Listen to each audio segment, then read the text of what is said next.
সত্ৰ প্ৰতিষ্ঠা হৈছিল মূলতঃ জনকল্যাণৰ কাৰণে বিশেষকৈ উদাস সত্ৰসমূহৰ জীৱন পদ্ধতিৰ মূল উদ্দেশ্য হৈছে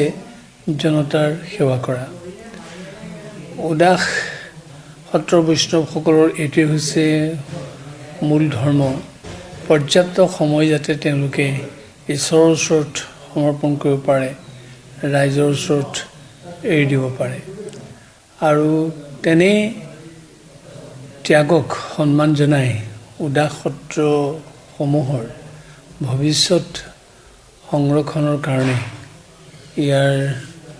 শ্ৰীবৃদ্ধিৰ কাৰণে বৰ্তমানৰ চৰকাৰ তথা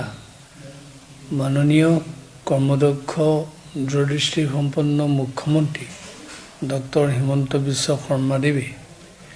প্ৰতিগৰাকী উদাসীন ভকতৰ নামত যি 1500 টকাৰ বৰঙণি আগবঢ়াইছে ই সঁচাকৈ উদাসীন সত্ৰসমূহক ৰক্ষা কৰাৰ এক জীৱন্ত প্ৰেৰণা